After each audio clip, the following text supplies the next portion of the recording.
life is too short. Work should be fun.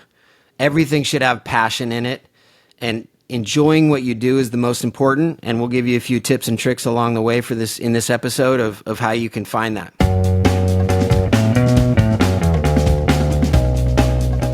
Welcome to the Full Funnel Freedom Podcast. If you are listening to this, you are likely leading a team responsible for generating revenue. Purpose of Full Funnel Freedom is to support people like yourself and keep your funnels consistently, reliably full. Welcome to the Full Funnel Freedom Podcast. I'm your host, Hamish Knox. Today, I am delighted to have experienced podcaster and Chief Revenue Officer at Brightway, Rick Fox, as my guest today. Backed by his deep understanding of the insurance agency experience, having built his own successful independent insurance agency at the start of his career, Rick is responsible for supporting and streamlining customer and agency growth and the expansion of operations through new product offerings and revenue streams. Prior to joining Brightway, Rick held the role of head of agency sales at Vertifor, a leading insurance software solution service, and previously served as the president of Agency Revolution, an agency automation and marketing consultancy. Rick, welcome to Full Funnel Freedom. Hey, Mish. Thanks for having me. Glad to be here. I had a blast when we first connected a little while ago. I'm delighted that our audience of sales leaders around the world can hear your wisdom today. I've given the audience the 30,000-foot view of you and your story. Yep. Tell us more detail. Tell us where you started to how you got to where you are today. Yeah. Thanks for having me. I love doing this kind of stuff. Like you mentioned, I do this from the other side, so it's fun to get to kind of open up and do my part. So I started a million years ago, it feels like now, in sales, and just having been what I think is some of us are born to sell, and that was kind of my dynamic. So I started off in insurance, worked my way through an agency. I didn't have a college degree at the time and realized that this business world probably needed one. So I stopped, went back to college, got my degree, started my own agency, built that up organically, and then I bought up a bunch of 7 other agencies. Wow. Kept using that sales, but now started to learn the business side of it. And I thought that was a very important part of being a better salesman, is understanding business better instead of just selling. Sold that off, got into the technology side. I did 2 stints, like you mentioned, at Vertifor, largest insurance technology company in the United States. In the middle was an equity owner of Agency Revolution. We built that up, sold that off to a different private equity company. I was back at Vertifor running all of agency sales. So basically I think I had 23 teams underneath me, working from the smallest all the way to the largest in the agency space of insurance. Went through the transaction when we sold from private equity to Roper Technologies, which is a publicly traded company. It's a $5.5 billion deal. Wow. Was kept on in hopes of me staying there for a long time. But this opportunity to come to Brightway, I couldn't pass it up. It was the 2 things that I love most. It's sales of insurance, and we can dig into that, and entrepreneurship. As you can tell from my background, I've done a lot of different things. Yeah. And I got the opportunity to go back onto the agency side, which I loved, and run revenue, which I love, and to help others open franchises and be entrepreneurs, which I love. So, and finally, the cherry on top is back into private equity, which I really am a big fan of the pace and the velocity, and that brings us to today. Amazing story. And yeah, lots of different things that we could unpack for the audience of sales leaders today. I guess the first thing that I'm curious about, we will get to insurance shortly. The first thing I'm curious about is, from your experience as a sales leader, head of an agency, equity owner, what are some of the key things that the audience listening should be thinking about when they are thinking of acquiring or when they are being acquired, to ensure that they keep delivering as they're expected to while there's a bunch of turmoil going on in the background? It's a great question, and I think the best way, if I took it to the highest level and worked down from there, it's always thinking about your business as if, what if somebody was going to come in here tomorrow and do diligence on it? And if you think about it, because it's the same thing. The best example I can give you is like we live in our homes, and there's probably a paint chip here, or we haven't quite, we wanted to expand the back patio over there, and we don't do those things always, right? Right. But then we decide we want to sell the house, and we run around and we fix everything. And then by the time we're done, we're like, oh, I love it here. Why am I going to sell this? Right? So two things happen if you run your business as if someone was going to come do diligence on you. One is you prepare if that in fact is the end game. But the second is you love your house. You love your business more because you're doing all those things that you probably had on a list and didn't find time for, the paint, the patio, whatever that might be in your business. And so if the biggest piece of advice I could give for anybody in an organization that at some point might either look to bring on an equity partner or an acquisition, go through a transaction, is always be prepared for that and look at what would generate more X's at the end. Like, instead of a 5X, could you do a 7X? How would you do that? Are you where you should be from an HR perspective, from a tech perspective, from a process and procedures and manual, like all of those little pieces seem like, yeah, we'll get to our sales playbook later. And then it's like, okay, well, now we're looking at an acquisition. We better put together a playbook so it looks like we had one. Even though you really have one, right, but you just don't have it in a place. So I really think the best analogy is if you think about it like your home, we've all been there. We've all passed on that home improvement project, but then later done it and wished we would have done it 2 years before. I say the same thing for business. I try to use analogies that people can kind of put into their life in any form of sales or any form of business. But that one to me is the one that really it really hits, because if you are ready at any moment, your business is probably more profitable anyway because you did all those things. What a brilliant analogy. I actually have not heard that analogy before. So thank you for sharing that with me and our audience. That is really cool. It's actually got my wheels turning a little bit on my business as well. So appreciate you kicking us off the podcast that way, Rick. So shifting over to insurance, clearly a passion of yours. I am a consumer of insurance on business and professional side. worked with, supported several insurance selling organizations. Insurance is the ultimate thing that everybody needs. Nobody wants it. They all think it's a commodity. So, even going back to your very beginnings, how do you support a sales team who is going out and selling something everybody needs, nobody wants, and they just tell you they want it for the cheapest price? Yeah. So the analogy I use there is insurance agents are like police. You never want them around until you really need them around. That's the way I say it. But for me, it is a passion, and I always say you have to, like, if you love what you do, you'll never work a day in your life. And I didn't make that one up, right? But when all the things that I've done through the technology, through the sales, through being an agent, the thing that I looked in the mirror and felt the most proud of myself was being an insurance agent, because you really truly are selling peace of mind, protecting assets. Think about how, like, the bad case of this is when people don't get the right protection, they could lose everything. And they could not only lose everything they have, they could lose the next 20 years of earnings to replace it.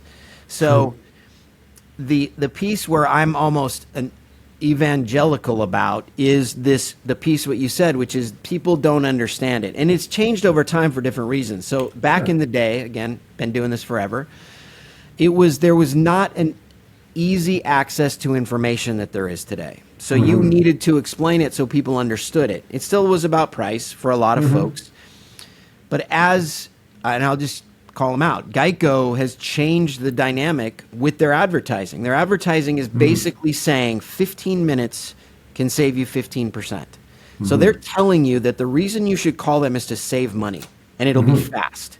So if you're going to get surgery, are you going to go online and find the lowest priced, quickest doctor? And this can be any business, but obviously insurance is, but insurance, whatever it is if you're selling cars, or you're selling mattresses, or you're selling pharmaceuticals. Find your passion about why it's important that they work with you. Mine is just, it's inherent. Like insurance is inherent. Like I'm passionate about it because it's something they need.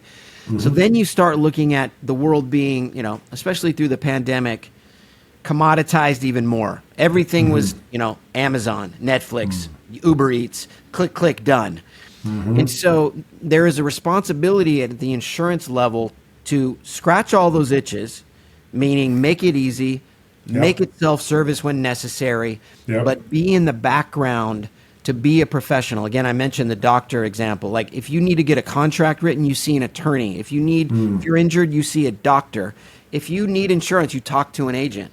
And I've always instilled that in my people so that there is this like almost a prideful way that you go out to market, that people should be doing business with you because you're going to take care of them, because you're going to protect them. Now, we're not curing cancer, but this is still it's a pretty honorable thing. And that's, if you live there, that works. Now, since I spent so much time in technology, and like I mentioned at Vertifor, I think I had 22 different teams that reported into me. There are the same qualities that we would use there. So this is, you're going to sense a theme here that my thing is about genuine pride in what it is you're doing and letting that come through in the way you sell. But the same thing was the independent insurance agent is the best way for you or anybody else to consume insurance.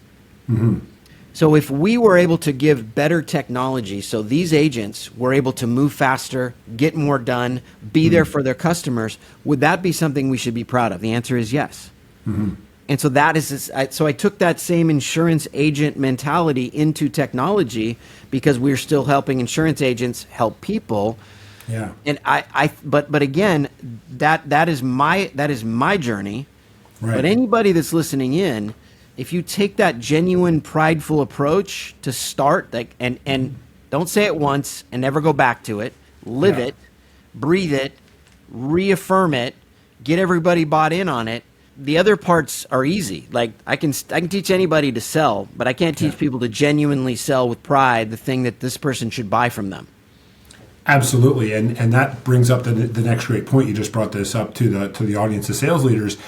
We can be really passionate, right? We can really love insurance. We can really love, human behavior and human development. That's my world, and that's us. And we're not scalable. So, from your experience, because you've grown businesses in the past and grown teams, how do you take that natural passion that is part of who you are and who I am as at our core, and impart that to your sellers who are going out and now doing the work that you and I used to do when we were an individual contributor? Yeah. I think about it like this. First and foremost, it's what I already said, which is you can't say it once and think that they're going to get it. So you have to create like almost a stair step of the way this goes. So in my, like if I'm building a culture around this, I'm going to start with the vision. And that vision is what I just said in my case. And it could be anybody's and any vision. But then I set my goals. And those goals are very measurable. This is for the team, for the leaders of the team, for every individual. And we get into the level of, you understand the vision, you're bought into the vision. I'm going to repeat the vision over and over because I need you to understand it. And I'm going to find those of you that aren't, and it's okay. I'll say two things. One, not every employee is built for that, and they may not make it. And not every prospect needs to be a sale, and they might not make it. But if you look at through that lens, you will find the right connection points. So we build the goals, and after we have set the goals, now we create expectations. And this is a two-sided thing, which we don't always think about. And especially in today's world, it's important to look at the expectations from both sides. First and foremost, you have goals, but here's my expectations of what I think you're going to do. Whether that's, this many calls a day, this many hours a week spending bettering yourself, learning about, in the case of insurance, learning about insurance so that you are more educated and can pass on that education to those that think it's a commodity and shift that conversation. The other side of that is is understanding the expectation of your employees. So if you did a good job of bringing them in, they should understand what you're all about. I tell people, and back in the day, you'd interview folks and you'd be sitting in a room with them, and I'd say, look, I'm going to tell you the good, the bad, and the ugly, and what you should expect, and we move at this pace and this and that, because I'm not walking by your desk and turning like this because I didn't tell you the whole story. Right. So if you do that and you set that expectation early, and then they know exactly for their specific job what the expectation is, you still have to dig into what their expectation is of the job. And I think that's where a lot of people miss, is that, and this is where you find that it's not always connected. Because you might heard somebody said, yeah, I hear what you're saying, that's great, I need a job, but they might not match up with what it is that's your vision, your goals, and the expectations. So you need to find their expectations. And a lot of times it's just they want to be treated a certain way. Like this particular person needs tough love. This person needs a pat on the back, like whatever that looks like. But if you start deciphering that, and then I'm going to keep saying this, shampoo, rinse, repeat, Hamish, but you've got to keep cascading that information. You've got to keep living what you can't say, here's the culture we're going to build. All right, I'll see you guys in a month. Like that does not work. So set the vision, you build the goals, you give it very clear communication of expectations, and you spend time understanding what their expectation is, and you find that point. That's when teams start to really hum, and that's when sales start to really cook. We want to hear your burning questions about sales and sales management. Whether you're curious about strategies, challenges, or career advice, send us your questions. We'll be addressing them in one of our upcoming episodes, providing ideas and insights to help you excel in your sales career. You can submit your questions in the link in the show notes. So don't hesitate, shoot your questions our way and help shape a future discussion. Thanks for listening to Full Funnel Freedom. This is really brilliant because you're bringing in the fact that there's another human being. We're not working with robots, right? Yes. Like there's a human being on that side. And something I heard you say is, not everybody's going to make it through on the team, and not everybody is going to make it from prospect to client, and both of those are okay. And I agree with you on that. Would you unpack that for the audience? Pick whichever one you want to start with, and give us a bit more insight from your experience about why is that okay, and how is it ultimately beneficial for our organizations? Yeah, I and we'll just keep running the thread of the insurance, but think about an potential insurance customer. I'll just paint an exact example of a prospect that is in an industry that is not thought of highly in insurance, so they will pay more than everybody else because it's a high risk. Sure. So instantly someone is drawn to that because they're going to give you more money. What they don't always do is decipher whether or not the extra, let's say 2x commission is worth the 5x service it's going to take to manage this piece of business. This is a big piece because especially, I don't want to say younger, but less seasoned sellers are looking for the dollar, and they see, and I'll use the Tommy Boy reference, the pretty little pet, and they want to take care of their sale. But the real big shift is when you see sellers start thinking about that in terms of, this isn't worth anyone's time. And even if it's a big deal, good sellers will be like, we're not walking into that hornet's nest. Yeah. And I think that is one of the key ingredients to great. Like I see, let me give you my analogy. This is what I say to any seller when they start. I say, there's two ways to be a good seller. Number one is you're just a grinder. You're the first one in the door. You're the last one out. You're making the most calls, most touch points. You are grinding. That you can be a good salesperson and be a grinder. The other one is the A+ seller. Some of us are born with it. Some of it, and even myself, and I'm like, I'll go up against anybody in sales, straight up. Like, I don't have anybody that would worry me that I couldn't outsell them. But that's started with the ego and the confidence, but it built off of the work that I do on that and the constant betterment that I'm trying to make of myself, now more in leadership than sales. But so you've got this A+ seller. Somebody either learned it or they were born with it, or some combination of both, but they're listening to podcasts or reading books. They're in their car practicing their scripts. Like that kind of a person can be a really good seller.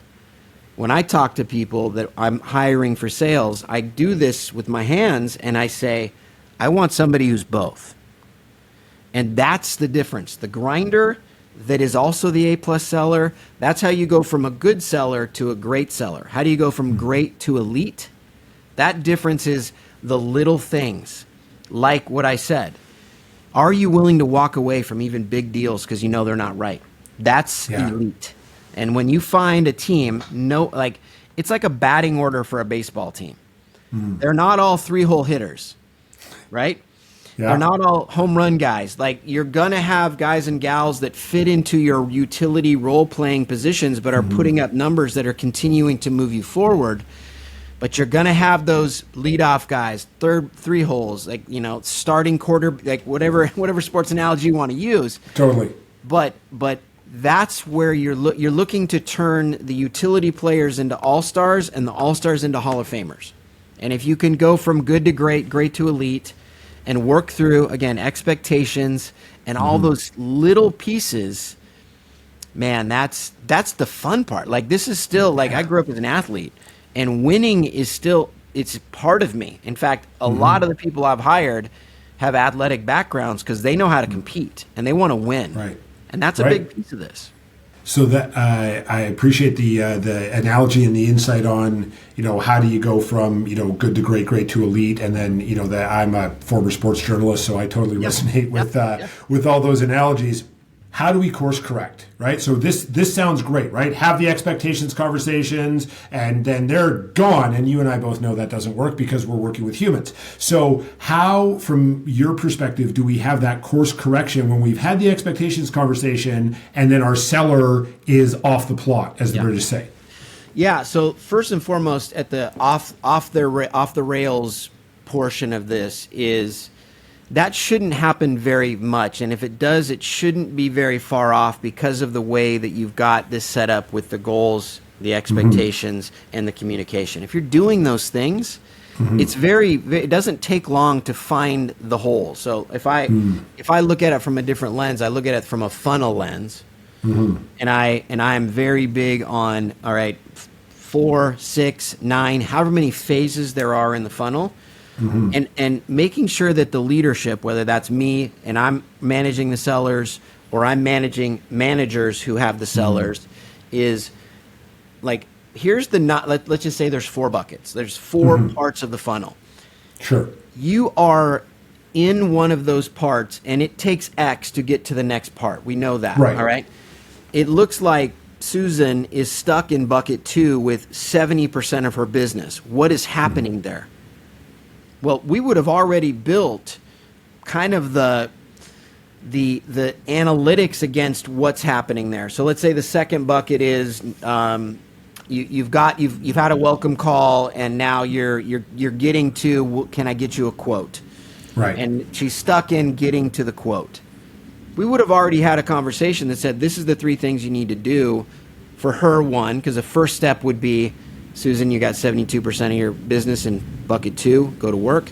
Second would be, let's sit down and walk through it with her. And say, and I think the thing that happens so much, Hamish, and I've seen this all over the place, and I've had people in my orgs that have done it, it's still that same thing, which is they say, okay, it's the first of the month, here's your goals.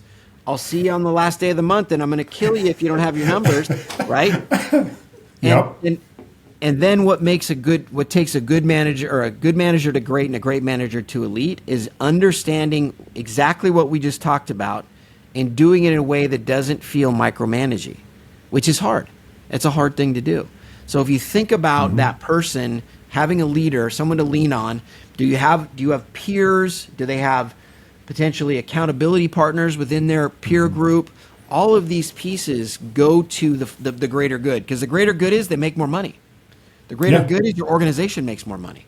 The greater good is they still have a job, right? I mean, these are all things. So I think that where this falls off is we get really busy all the way back to the beginning and not get into our home improvement projects. Yeah. And so our managers are doing 9 different things with their hair on fire. But your job is to get those sellers to those numbers that month or that quarter, depending on how your organization works. Right. And so I don't see that being as much of a problem as some do, simply because it never really gets that bad. Now, if it does, you can, you train them in or you train them out and you move on, because this is still a sales business. If you've got 10 sellers, everybody's got to sell 20 policies. That's 200 policies. If somebody's selling 0, that's a 20 policies that somebody else has to sell, which makes it more simple math there. I'm not saying anything any of your listeners don't know, but man, that's where I think there's a big difference. I think you can really get people, and when we do it that way, you see people that might not have made it otherwise that end up making it, because they don't need to be told 5 times, maybe twice, some maybe 3 times. Ideally once, but you know what I mean. But then those yes. Seventh batter in the lineups are still on the team. They're still making progress. Right. Instead of 14, they got to 18. Instead of 18, now they hit their number of 20. Totally. That's as rewarding as any of the other stuff.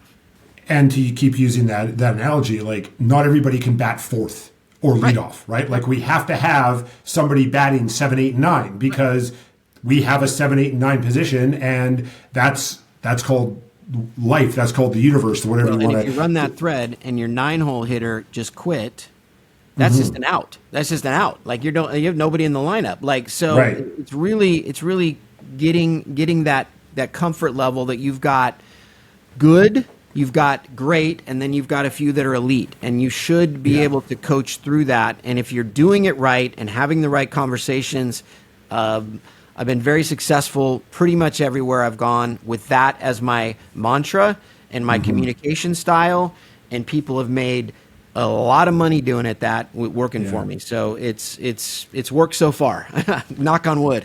Knock on wood. Yeah, so far so good, Rick. So I have a few questions for you before we wrap up today. Yeah. The first one being, if you could go back and coach younger Rick, go back as far as you like, and go, hey, younger Rick, in the future, you're going to have had all this great experience. You'll have run great businesses. You'll have run great teams. You're also going to have a lot of scar tissue and bumps and bruises. Yeah. What would you coach younger Rick to say or do different to get to the same place, but with a little less scar tissue and 1 or 2 fewer bumps and bruises? And this goes for my selling days and my manager days. I'd tell younger Rick that to keep his ego in check and listen better. Like, that was the one thing that I wanted to sell through the conversation instead of listening and getting those signals and using my emotional intelligence to hear how they needed to be talked to and hear what they needed to hear on their side, either for the sale or, again, when I started in leadership positions, even more so in leadership positions. I read that book, I think it's called EQ, or Emotional Intelligence 2.0. Great book. Anybody who hasn't read it should read it. And I would tell myself that I still believe I'm the best salesperson in the world. I actually am now. Then I wasn't because I wasn't as good at listening as I could have been. But I would say, whether you're in sales, leadership, anything in life, a husband, a coach, a friend, listening is kind of pretty big deal, and not just trying to talk your way through it. That would have been the one thing I would have told myself.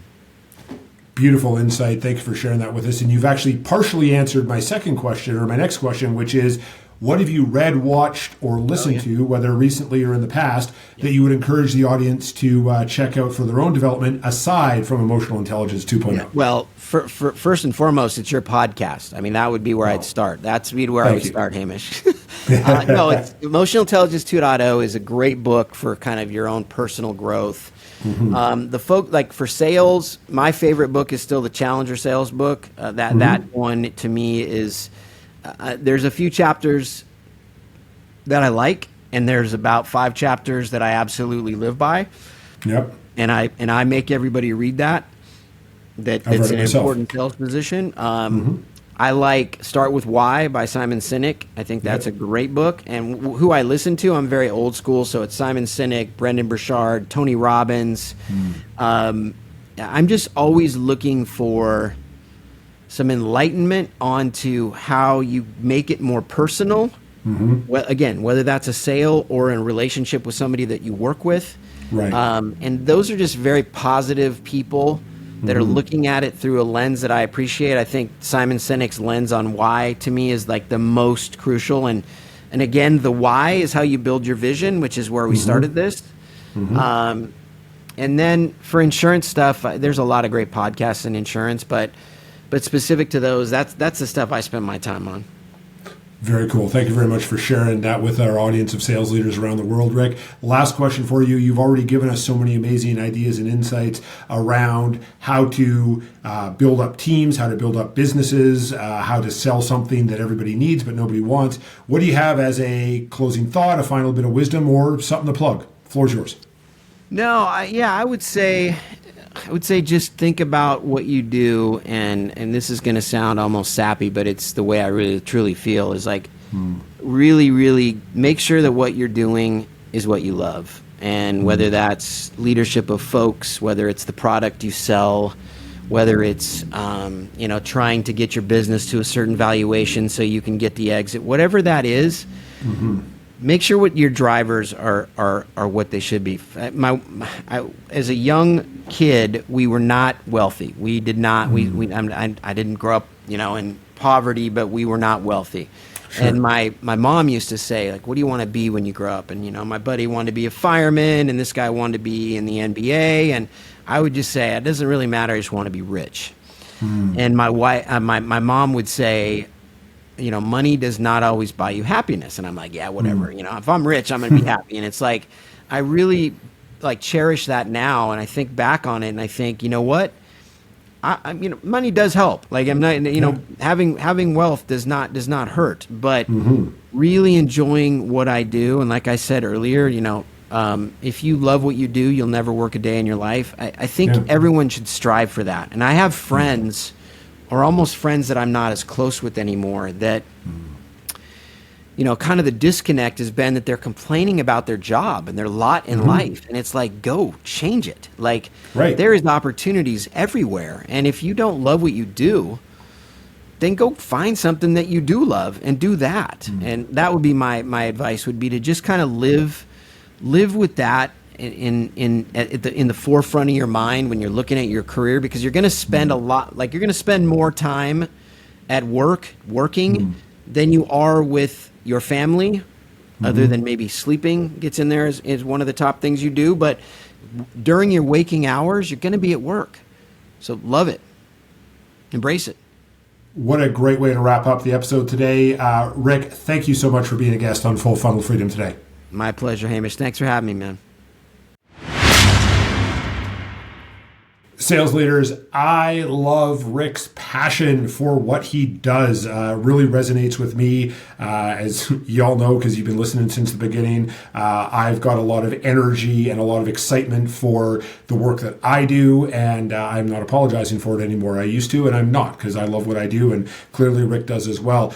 I also love his analogy about our business being like a house. And it reminded me of that Steve Jobs story about how him and his dad were building a fence in their backyard, and his dad wanted to make the back of the fence, which was going to be facing a ravine, as good as the front of the fence. And Steve supposedly said, "Dad, why do we want to do this? No one will ever see it." And his dad said something like, "Yes, but we'll know it's there." And that felt to me like how sometimes the things look good on the front end, and then the stuff behind the scenes kind of falls apart. But hey, that's operations problem, or that's customer services problem, not our problem. However, it ultimately reflects on us and our sellers. I also really appreciated his thoughts on how do you translate your passion for what you sell into your sellers, because if you are an entrepreneur who is listening, you're not scalable, and sales leaders who are listening, you're not scalable either, and you've got sellers to do the job that you used to do as an individual contributor. So having that ongoing repetition of why are we doing this, how are we supporting our clients, because it's not about us, it's about our clients and helping them solve their problems, and by helping them solve their problems, we make money, we grow and scale. I also really enjoyed his idea around having that expectations conversation up front, which I've heard from several of you that you are doing already with your sellers, and then also how to have the course correction conversation, because as we talked about in the episode, it's all well and good to have here's the path that we're on. However, we're all working with humans, and humans go off the plot every now and then. So how do we bring them back on, or how do we gently help them discover that maybe they're not a good fit for the organization anymore? Those were my takeaways. I'm very curious to hear about yours. Let us know in the comments on our social media, and until we connect on the next episode, go create full funnel freedom. Thanks for listening to today's episode of the Full Funnel Freedom Podcast. You can continue to support us by leaving us a review and a rating, sharing this episode with a couple of sales leaders in your network who you care about. I'd love to connect with you. I'm easy to find, Hamish Knox on LinkedIn. Also, if you'd like a free 15-minute call with me, go to www.hamish.sandler.com/how-to-sandler. Until we connect on the next episode, go create full funnel freedom.